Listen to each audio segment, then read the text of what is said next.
Muito bom dia a todos, tudo bem? Bem-vindo ao canal Viver de Renda. Se inscreva no canal, deixe seu like, compartilhe com os amigos. Nos acompanhe também no Instagram, Viver de Renda Canal. Muito bem, vamos começar dando uma chacoalhada no cérebro. Começar com Simon Sinek, autor britânico. Pessoas não compram o que você faz, elas compram o porquê você faz. É o motivo, o propósito, entendeu? É isso que faz diferença. Mais uma, desta feita, do Peter Drucker, pai da administração moderna.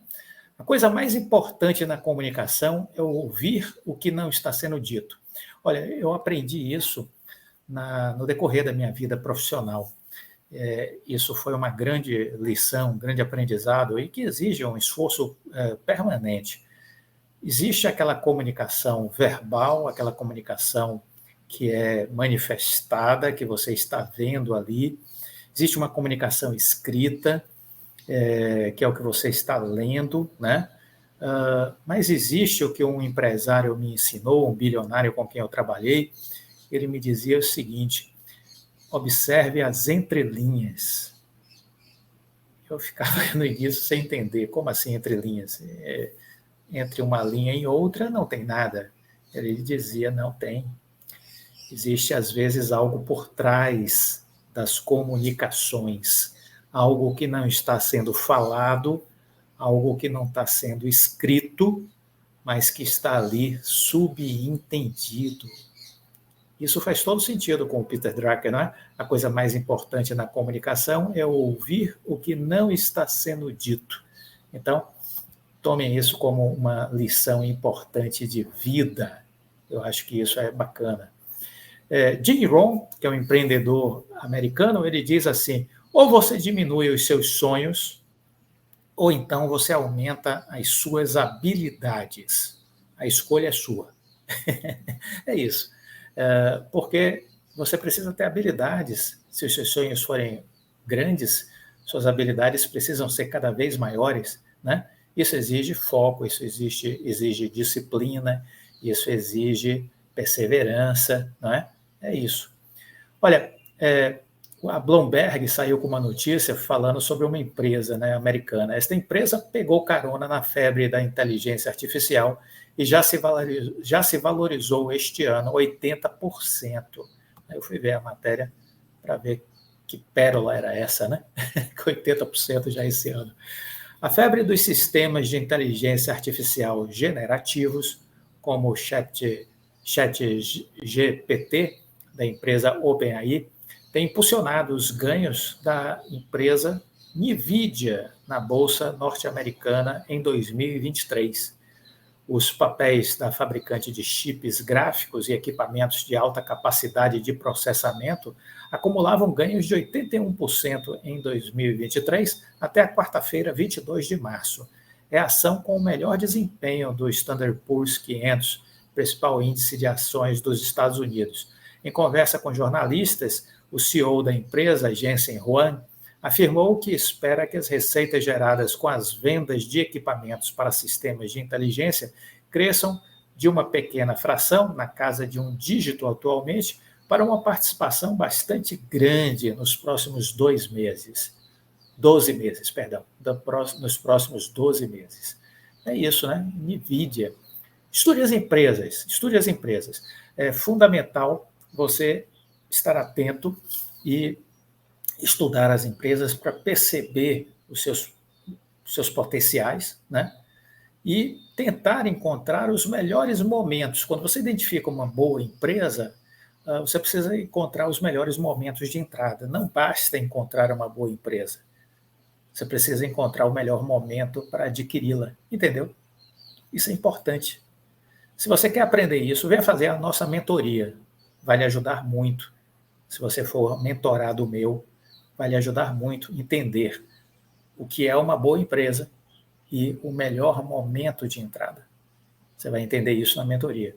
Ou também adquira a nossa seleção de empresas. Adquira a nossa seleção de empresas, porque também vai te ajudar. Também vai te ajudar. Então, a seleção de empresas é uma ótima oportunidade, porque vai lhe dar uma visão de cenário macroeconômico, vai lhe permitir entender o que fazer, o que não fazer, quando fazer. Isso tem a ver com estratégia, né? Isso tem a ver com estratégia. Na seleção a gente aborda isso. E você vai conhecer também as empresas que eu estou investindo no meu portfólio, as empresas que eu estou estudando, né? E qual é a dinâmica que eu tenho com relação a estas empresas. Então, a seleção de empresas eu acho que facilita a vida de quem está investindo para que a pessoa possa investir com estratégia, né? E passa a ter, vamos dizer assim, referências para a sua tomada de decisão. Então pense nisso, assine a seleção de empresas, é apenas R$ 360 por ano, apenas isso. É muito pouco, viu? Pois bem, eu quero compartilhar com vocês uma tela, para que vocês entendam algumas coisas.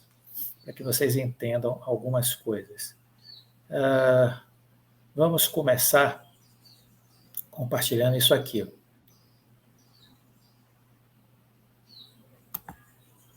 Veja vocês.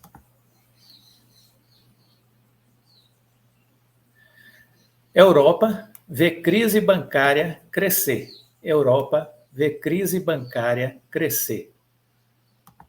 Por que isso é importante? Ações do Deutsche Bank caíram na semana passada 14% e põe em dúvida a capacidade dos bancos europeus de manter a liquidez sob juros altos. Estão entendendo isso? Juros altos, problema de liquidez para os bancos. O sistema bancário europeu sofreu um novo ataque na sexta-feira 24, puxado pela queda de 14% no preço das ações do Deutsche Bank, o maior da Alemanha. O Deutsche Bank é o maior banco da Alemanha, um dos principais da Europa, em virtude de uma forte alta no custo do seguro de dívida do banco contra a inadimplência. Vocês estão entendendo a gravidade disso? O Banco Central Europeu aumentou em 0,50 a taxa de juros. Eu achei que eles foram agressivos. Talvez tenha sido o último aumento de juros do Banco Central Europeu.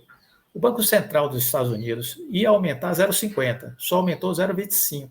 Foram corajosos, só subiram a metade. Foram prudentes, né? O BCE na Europa, ao meu ver, foi arrojado demais. Acho que foram imprudentes, né? O rally com os papéis do Deutsche Bank acabou impactando as principais bolsas europeias, derrubando na esteira as ações de outros bancos, como o Commerzbank da Alemanha, caiu 8,5%, do Société Générale da França, que recuou 7,4%. A turbulência no mercado europeu que inicialmente repercutiu a crise bancária dos Estados Unidos, com a quebra do banco de médio porte, o Silicon Valley Bank, escalou depois da compra apressada do Credit Suisse pelo UBS, né? E o pano de fundo da atual instabilidade é a desconfiança dos mercados quanto à capacidade dos bancos em manter liquidez diante de uma série de fatores, entre eles os seguidos aumentos das taxas de juros pelas autoridades monetárias, para conter a inflação e seus efeitos. Com este rápido aumento dos custos de empréstimos e a queda do valor dos títulos públicos em poder dos bancos. Então, temos aí a questão do efeito colateral. Isso se chama efeito colateral. Estamos advertindo isso? Você que é inscrito aqui no canal, me comente. Nós já não estamos advertindo isso já faz algum tempo? Comente aqui, por favor. Porque, na verdade, eu falo sobre isso desde o ano passado. Desde outubro, mais ou menos, eu falo sobre isso. Dos danos que podem ser provocados pela alta dos juros. E digo que eles são contraproducentes porque existe a raiz da inflação mundial, problemas que são decorrentes de fatores externos, que não tem nada a ver com os países. Fatores externos quais? Tivemos o estrangulamento das cadeias de produção de suprimentos no ano de 2020. Tivemos empresas que tiveram que ficar fechadas e acumularam prejuízos gigantescos, Companhias aéreas é um exemplo. Companhias aéreas é um exemplo. Restaurantes, shopping centers, muitos pequenas companhias aéreas, pequenos restaurantes, pequenos bares, pequenos estabelecimentos comerciais fecharam no mundo todo. Fecharam no mundo todo. Porque não conseguiram sobreviver à pandemia. A pandemia não só tirou vidas humanas, acabou com negócios também, por via de consequência, né? Então, é preciso entender. E aí, 2020, isso aconteceu, 2021 a gente estava se recuperando, 2022, Xangai, 45 dias de paralisação de março a abril. Maior porto de distribuição de cargas do mundo. Outro nó, outro estrangulamento nas cadeias de produção, que já vinham se recuperando, mas ainda não estavam nos patamares ideais. Frete marítimo subiu quase 500%. Além disso, problemas da Rússia com a Ucrânia, a guerra, pressionando o setor de energia na Europa. Aumento, né, de custos de energia. Tudo isso foi repassado integralmente para o consumidor final, porque as empresas não suportariam aliviar mais a barra depois de ter vivido o que viveram em 2020. Falamos essa semana agora de que as companhias aéreas, tipo a Lufthansa, não vai aumentar o número de voos no próximo verão europeu, porque menos voo significa que a oferta ficará menor do que a procura, consequentemente passagens mais caras, e eles querem ganhar mais dinheiro para pagar as despesas de 2020 que eles tiveram. É óbvio. É óbvio. Então, precisamos entender isso, viu? Se a gente não entender isso, a gente vai ficar perdido. A gente vai ficar perdido se a gente não entender isso. Uma outra coisa que eu queria compartilhar para vocês evoluírem nesse raciocínio comigo, a diretora-geral do FMI alertou para os riscos, a estabilidade financeira que eles aumentaram e pede vigilância. Kristalina Georgieva diz que as incertezas na economia mundial permanecem excepcionalmente, olha o grifo aí, viu? Excepcionalmente altas. Ela é diretora-geral do Fundo Monetário Internacional, né, do FMI. Alertou no domingo que os riscos da estabilidade financeira aumentaram e que é necessária uma vigilância contínua após a recente turbulência no setor bancário, embora as ações tomadas tenham acalmado o estresse do mercado, diz ela. Mais ou menos, viu? Está claro que os riscos para a estabilidade financeira aumentaram, disse ela, ao participar de um fórum sobre o desenvolvimento da China, evento organizado em Pequim pelo governo chinês. E acrescentou, em um momento de níveis de endividamento mais altos, a rápida transição de um período prolongado de taxa de juros baixas para taxas muito mais altas, necessárias para o combate à inflação, inevitavelmente gera tensões e vulnerabilidades. Tensões e vulnerabilidades, como evidenciado pelos eventos recentes no setor bancário em algumas economias. A falência do banco californiano Silicon Valley Bank, no último dia 10, gerou uma onda de preocupação no setor bancário, nos Estados Unidos e na Europa, o que incluiu, entre seus efeitos, a venda apressada do Credit Suisse ao seu rival UBS, que a ministra de Finanças da Suíça disse que não resistiria a mais um dia sem o socorro. Não resistiria a mais um dia sem o socorro, né? Na sexta-feira, as ações do banco voltaram a cair, dessa vez liderada pelo Deutsche Bank, forçando o chanceler alemão Olaf Scholz a insistir que não há razão para se preocupar. Não foi convincente, porque as ações despencaram e toda essa semana todo mundo vai estar de olho no setor bancário alemão. O Deutsche Bank é o maior banco da Alemanha, e a Alemanha é o maior país da Europa, entendeu? Kristalina Georgieva reiterou sua visão de que em 2023 será outro ano desafiador, com crescimento global desacelerando para menos de 3%, devido ainda às cicatrizes da pandemia, a guerra na Ucrânia e o aperto monetário pesando sobre a atividade econômica. Mesmo com uma perspectiva melhor para 2024, o crescimento global permanecerá abaixo de sua média histórica de 3,8%. Né? Então está aí o alerta feito pela diretora lá do Fundo Monetário Internacional. Para a China, há boas perspectivas. Ela descreveu como um dos brotos verdes na economia mundial, instando as autoridades a reequilibrar a economia em direção ao consumo. A recuperação robusta significa que a China deve responder por cerca de 1/3 do crescimento global em 2023, dando um impulso bem-vindo à economia mundial. Previsão do FMI é que o crescimento do PIB na China este ano seja de 5,2%. Vamos lembrar que ano passado foi 3%. Né? É isso. Então, China é a boa nova do noticiário que a gente tem, certo?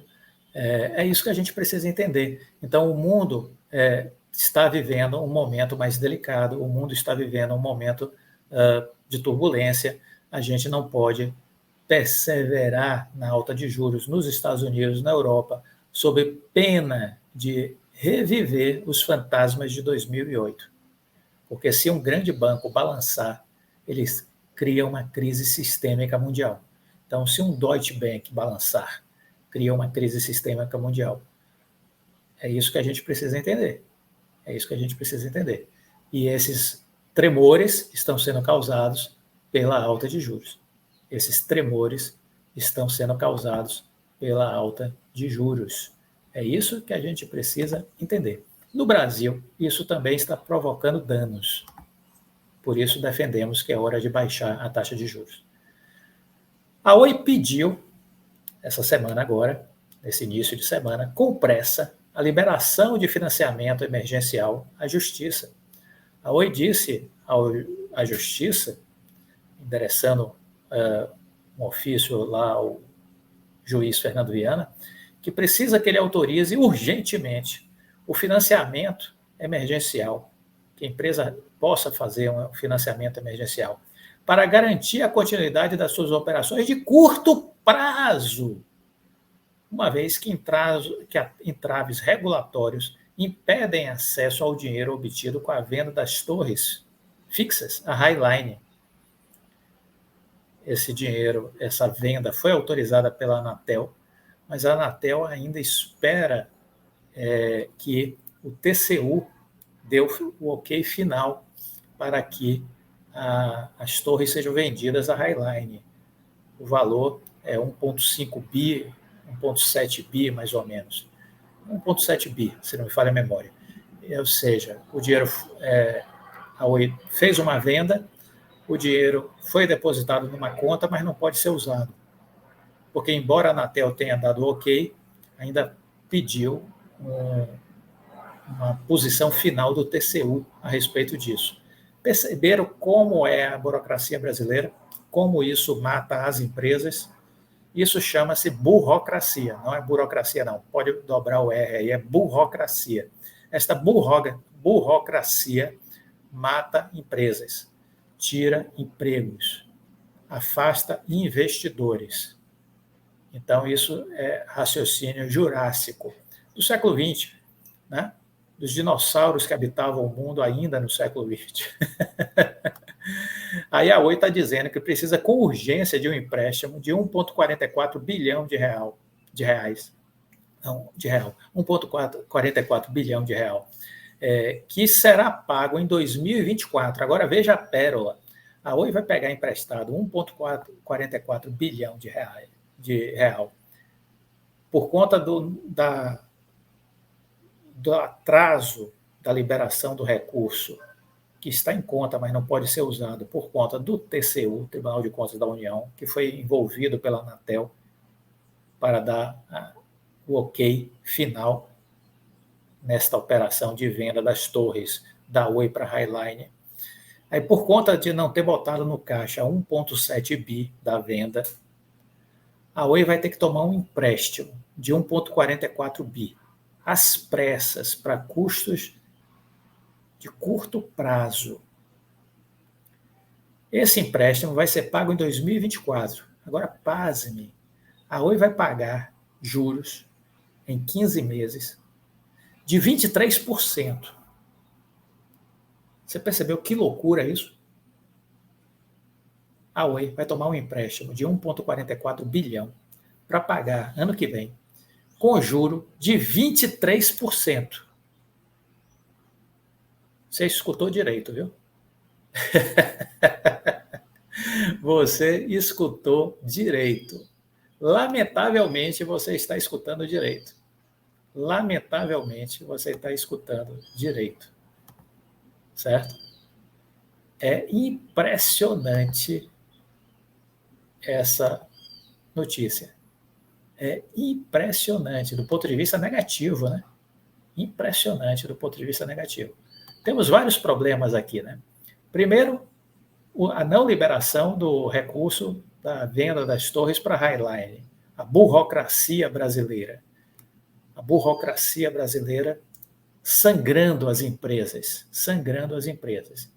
Aquelas que têm fartura, que têm uma condição financeira excepcional, conseguem lidar com isso. Mas uma empresa que está com uma dívida monstra, saiu de uma recuperação judicial e correu de novo para outra. Isso é ferir de morte uma empresa, né? Aí, para resolver o problema de curto prazo da empresa, ela vai tomar um empréstimo de 1,44 bi, que vai pagar no ano que vem já. É um empréstimo de 15 meses apenas. Vai pagar ano que vem. E vai pagar por este empréstimo 23%. 23%. Eu só quero saber quem é que está fazendo o empréstimo. Porque esse cara que está fazendo o empréstimo está ganhando muito dinheiro, viu? Não sei quem é. Vamos ver se a matéria diz. Mas é uma maravilha, né? 23% em 15 meses, né? Muito bom. A crise da Oi toma áreas de dramaticidade com a nova petição apresentada essa semana pelos advogados da empresa ao Tribunal de Justiça do Rio de Janeiro. Segundo eles, a empresa precisa com urgência de aporte de recursos para garantir o funcionamento das suas operações, do seu dia a dia, é isso que a Oi está dizendo. O montante de R$1 bilhão que entraria no caixa com a venda das torres fixas da Highline ainda depende de trâmites regulatórios. É porque o pagamento não é à vista, né? Então teria R$1 bilhão e depois fecharia com mais 0,6 ou 0,7 milhão, fechando aí 1,6, 1,7 bi. Então aqui está faltando o TCU liberar. O TCU liberar, que a Anatel decidiu, mas não quis assinar sozinha a liberação do dinheiro. Pediu que o TCU também assine. Quais são os entraves? Porém, não explicam. A Anatel aprovou ainda que com condicionantes a venda das torres para a Highline em fevereiro, por 1,08 bi. E o CAD autorizou o negócio em janeiro. Assim, a expectativa é que, se a Justiça autorizar o financiamento fechado com credores financeiros e já anunciado publicamente, caia antes no caixa da companhia. Pelo acordo, parte dos credores emprestam 275 milhões de dólares, 1,44 bi, na cotação do dia 24, a companhia para garantir a liquidez necessária para a continuidade das operações de curto prazo. Outros 75 milhões serão liberados após a aprovação do plano de recuperação judicial da empresa. O empréstimo tem juros de 23% ao ano e será pago em 2024. Que coisa maravilhosa para quem está emprestando, né? Para a Oi, péssimo. Péssimo. Eu, presidente do conselho, destituí a diretoria, mas o presidente do conselho está satisfeito com a atual diretoria e a administração, né? Resta saber o porquê que ele está satisfeito. Resta claro que no curto prazo a Oi corre risco de ver sua disponibilidade de caixa abaixo do mínimo necessário para a continuidade de suas operações, pois, dentre outras razões, encontra entraves regulatórios e concorrenciais que frustram o cronograma da operação junto à NK108, afiliada da Highline, o que atrasa a injeção de liquidez pela venda dos ativos da companhia. Como é que está o caixa de 3 bi que existia na empresa em dezembro? Já foi gasto? Tinha 3 bi lá em dezembro. Estamos em março. Esses 3 bi lá de dezembro, de final de dezembro, já viraram pó? Essa é uma pergunta interessante. Não falam. A Oi não fala, né? A Oi não detesta falar. Então, a petição dá a entender que a empresa tem pouco dinheiro em caixa, a ponto de ameaçar suas operações nos próximos 2 meses, a ponto de ameaçar as operações nos próximos 60 dias. Que coisa maravilhosa a situação atual da Oi, viu? O Rodrigo Abreu, então, é um mentiroso? Ele mentiu para todos nós com aquela fotografia que ele mostrou na última live de dezembro, dizendo que a empresa podia sair a qualquer hora da recuperação judicial, que não tinha nenhum motivo mais para estar em recuperação judicial. Teve um estudo feito em agosto que garantiu que a empresa tinha fluxo de caixa para 3 anos honrar seus compromissos. Tudo aquilo foi uma farsa, foi impressionante, né? Impressionante essa situação da Oi. Por conta disso é que a gente mobilizou o Instituto Empresa. O Instituto Empresa entrou com pedidos de investigação junto ao Ministério Público Federal e à CVM para apurar o que está acontecendo.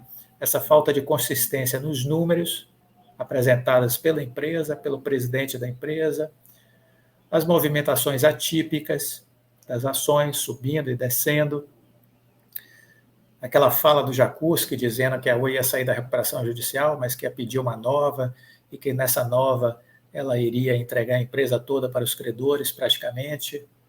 Ou seja, a gente pediu aí investigações, né? O Instituto Empresa protocolou esses pedidos todos, tem 4 investigações abertas, uma no Ministério Público Federal e 3 na CVM. Os advogados da Oi dizem que esse montante de 275 milhões de dólares é suficiente para financiar a operação até a aprovação do plano de recuperação judicial. A Oi pede ainda ao juiz da 7ª Vara do Tribunal de Justiça do Rio que o empréstimo não dependa do aval de outros credores para ser realizado, nem que seja preciso buscar propostas concorrentes no mercado financeiro. O financiamento tem, portanto, as características típicas de um empréstimo ponte, dando o fôlego necessário para a companhia atravessar sua recuperação judicial somente até a aprovação do plano. A empresa diz que a proposta de empréstimo é positiva, por liberar imediatamente os recursos, e também já está de acordo com o plano de recuperação, que será apresentado em breve. Olha, 23% por um empréstimo de 15 meses é inacreditável. Você não acha, não? Inacreditável um empréstimo de 23% em 15 meses. Incrível. Parabéns para a administração da Oi, né? A administração da Oi merece os nossos aplausos. Aplauda aí também. Aplauda aí também, quem merece. Você gostou do vídeo? Deixa o like, compartilhe com os amigos. Mais uma coisinha só para finalizar. Agora em abril, dia 8, a gente está liberando a primeira parte do relatório nosso de abril da seleção de empresas. Você que é assinante, fique atento. A primeira parte sai agora em abril. Está imperdível, viu? Um grande abraço, fica com Deus e até a próxima.